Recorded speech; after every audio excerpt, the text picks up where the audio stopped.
Good morning, everybody. I'm going to walk and talk if I can. Not very good at multitasking, but let's see if it works. I am going this way. There is a road in a few minutes, so I'll either finish before that or speak a bit louder on that bit. I hope that's okay. I was thinking about the question of who do we trust and the brainwashing we were put through. I'm 42, so this was quite prevalent when I was at primary school. This idea was being promoted that strangers are dangerous, and we had to talk at primary school about things like not letting your name on your school bag show, because somebody could come up to you, excuse me, a stranger could come up to you and say, oh, you know, Debbie, I'm picking you up today, but you wouldn't realise they've read that off your school bag. And this kind of really sinister ideology, this was like the way they explained it to us. And I've never really bought into it in the sense that I didn't feel safe in any environment, so, well, did I? No. I was just wondering, because when I was at home with my mum, and I did have some freedom in that scenario because I could sing loudly, and that was one way that I could express myself because I couldn't speak. I was a selective mute, but I could sing loudly. My mum didn't mind me making a lot of noise, so that was one way I had freedom. But yeah, I didn't have sort of like clearly safe people and clearly not safe people. I didn't really have the sense of safety from adults and or other people, I suppose, in general.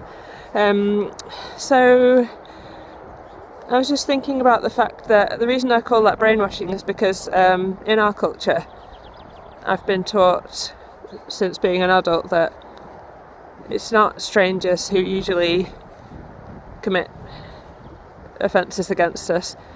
It's not strangers who usually it's not strangers, it's happening within the home, it's happening by somebody you know or in the home. So the victim of, say, a PDF would be experiencing that abuse at home. Or it could be like a different scenario like boarding school or something, but I don't know about that, I just heard about it. Let's see if I can open this.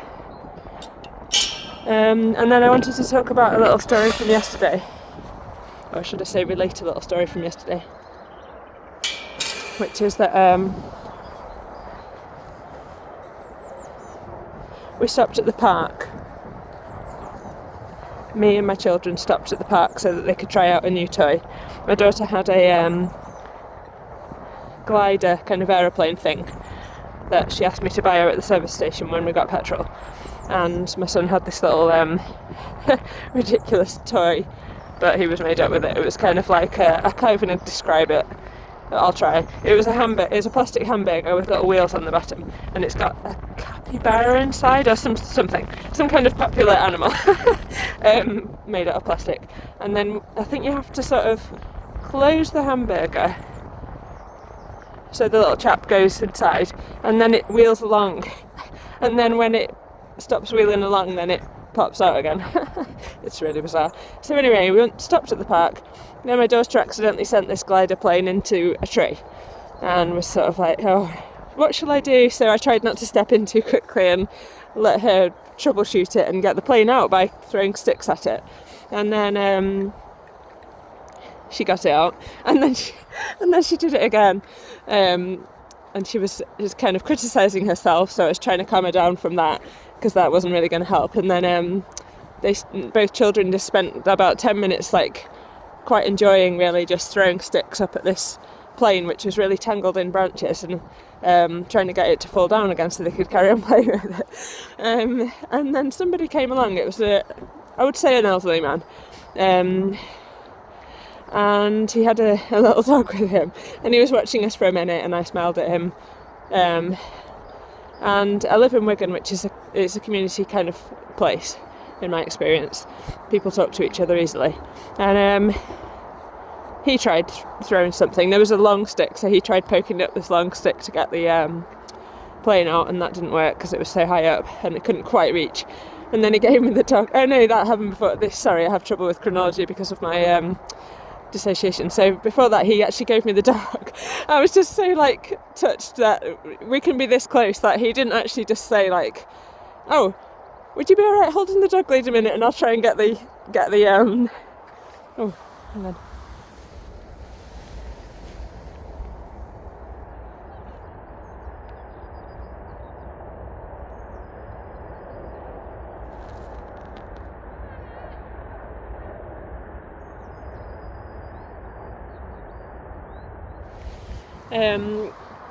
Yeah, he didn't try and explain. He just handed me the dog lead, and I was looking after this dog. I just felt really like flattered that he was putting me in charge of his dog for a minute, and I didn't know anything about dogs, but I like animals. So I was looking after this dog, and he was trying to get the plane down, and it wouldn't work. So then he said, "Oh, if you want, I can go to my daughter's. She lives over there. Leave the dog with her, and I'll see if I can bring along a stick and try again." So I said, "Oh yes, please, if you don't mind."